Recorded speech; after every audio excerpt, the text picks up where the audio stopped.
As I say before, and of course, we all know now that the Earth is not a wet spinning tennis ball. That's for sure.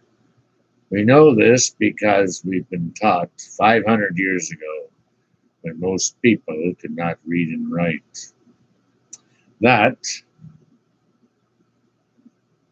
that it was all a hoax and it was all done by a bunch of crazy humans. That's right. And if you want to join this chat, you can. There's no problem. But I will speak very politely and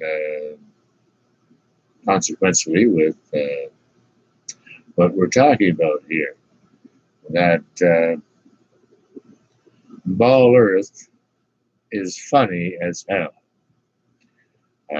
Getting back to the idea of a wet spinning tennis ball traveling through space at so many millions of miles an hour, and the sun is 93 million miles away, and the moon is 286,000 miles away, and the whole thing is going through the galaxy at so many miles an hour. Well, that that was we bought that for 500 years, but it's 2018, and we're just too smart for that now. It's not going to, and I think the great teachers who teach our children, they're waking up also, and so are young kids waking up to the fact that you know, there's no way this thing is going to go. You know? And there's millions of us flat earthers, and they will not let it go. They will try to hold on to this wet spinning tennis ball idea, which doesn't have any scientific fact. I mean, that's just impossible.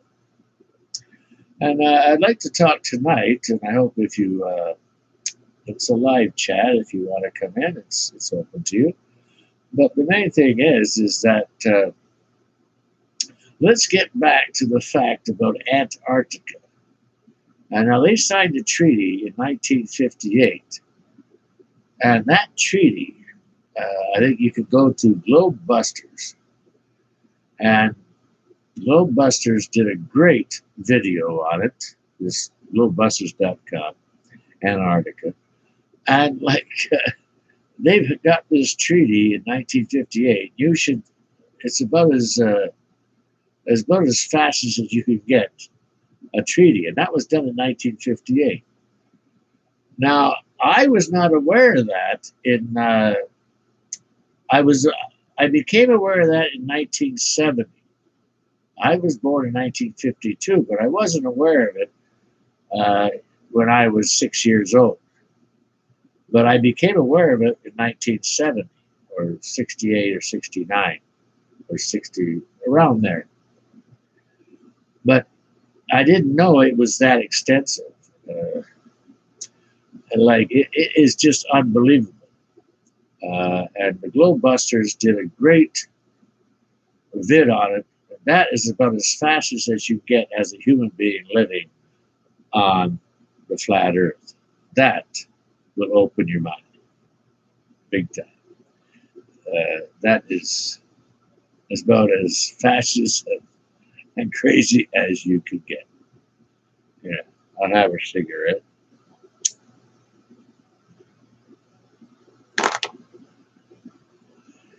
I know it's hard for people to break the brainwashing because you have been brainwashed big time. I mean big time.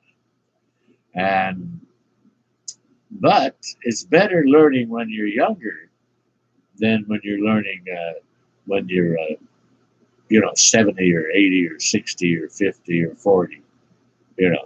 Better you learn it when you're 12 or 13 or 14, and then we can fix it. But learning it at an old age is not good. That's what you're counting on.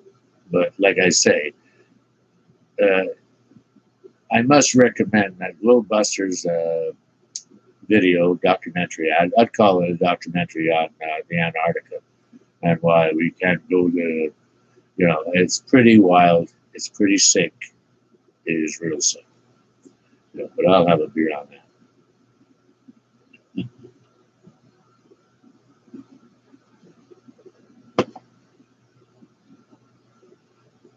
But getting back to the bullshit about this space and this, what I talk about, I think I said things. Well, if they had this thing going, which they did have going uh, for quite a while, it's a cash cow. What a cash cow is nobody is going to break the cash cow because it buys your mortgage, you know, but that is a small amount of people. So the rest of the people suffer. These are the facts. So don't rock the boat. It's called an old "don't rock the boat."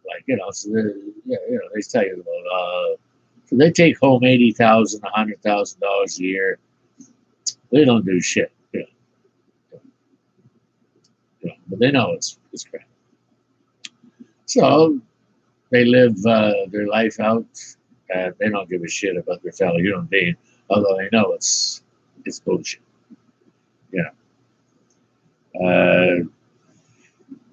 You know, you just have to look at the moon landing. That's so damn fake. It's ridiculous. As I talked to my other tapes about, like the thing about, okay, it takes 8 days, 4 days there, 4 days back, fool around on the moon or whatever they supposedly did. But wait a minute here. What? As soon as you take off, you're eating all the time.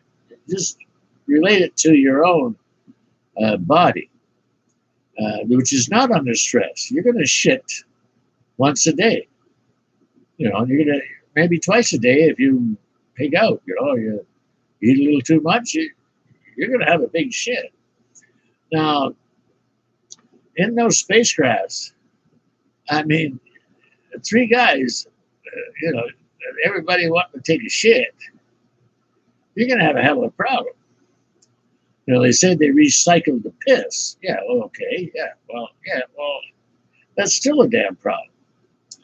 I mean, really, like,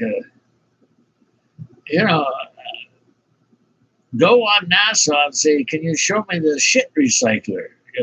You say, hey, just go on NASA. So show me the specifications of this shit recycler. They can't. They won't. Because they never did this shit. They've never been above low Earth orbit. It's all a pile of shit. I mean, then we get back to the, like I like to state, get back to these Van Allen radiation belts. That supposedly, they shot a rocket up in space in 1958. All right? And this Van Allen guy, which was in with these guys, I mean, yeah. If you go against these guys, they fire you right away, and there goes your house, there goes your mortgage, there goes your family. That's the way they work. They put you under the gun, as it's stated. But the point is, so he stated, oh, there's Van Allen. These Van Allen radiation belts have never been proven in any scientific way. They've never been tested. In a scientific way, you have to test something 3 times to make sure that you got it right. And this has never been proven. there's no thing that says there's Van Allen radiation belts. It's never been proven. So I mean, like for instance, if they, I think there was quite a few trips to the moon. They had no protection from these radiation belts. They had to go through them twice. Uh, Radiation, by the way, from what they specify, and I know, like, they differ from what a microwave oven. If you stick your hand in a microwave oven, it will heat up and destroy your cells. That's microwave radiation. Now, this is what they say the radiation belt has, and even stronger forces from the sun. So the point is, these things were paper thin aluminum shells, which, you know, wouldn't protect them from the radiation from the sun. But I do not believe that either. I believe it's all a phony crap of shit, which they teach, which is phony. It's bullshit. You know. And like I said before, if we're going to go and have a beer like this on the moon, we have to build a spacecraft that can handle anything that comes up that we didn't expect. We would have something that would protect your ass, because us humans are pretty damn good. We're pretty damn good, but when it comes to stuff like radiation and stuff like that, or high intense stuff, what radiation does, it breaks down your cells, and those crafts that they have, I've seen them down in Seattle. I've seen them. Aluminum, that ain't going to protect you from high intense radiation or different gamma rays and stuff like that. But that is another story. But most of that is also a science theory that they can't back up. You know, I mean, we do know one thing, and like when you get an X-ray on your teeth, or a chest X-ray, all right, you are using high radiation X-rays to go right through your body and give us an image. And so they don't use too high rate, but you can't keep taking that. Which is a very good scientific help for all doctors and to see what is wrong with you. But you can't keep going. You get an image. But now, those guys weren't wearing lead suits. They put the lead thing on you for a reason when you go in the dentist's office, because you don't want that to get near your heart and kill human heart cells and stuff like that. That's why that's used. Radiation will kill like big time. Now, the point is that this so-called Van Allen belts that they found in 1958 does exist. I don't think it does exist. I don't believe it does, because them in these little aluminum Pepsi cans, they would have been radiated like real bad. And I'll have a drink for that.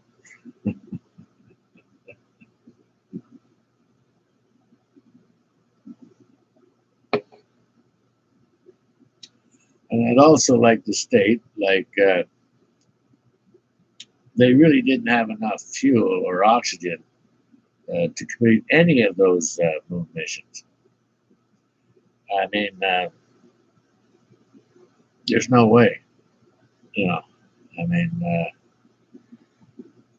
getting in and out of that limb that they landed on, well, once you open the door, if their so-called thing is that there's no oxygen, and so you know they'd have to reproduce the oxygen, and you know, now if you're doing that, you're breathing heavy. And I always go back to scuba diving, and just talk to. I'd like some scuba divers to talk to this because we know that science, but a lot of people died learning it to do scuba diving right, big time, and I mean big time.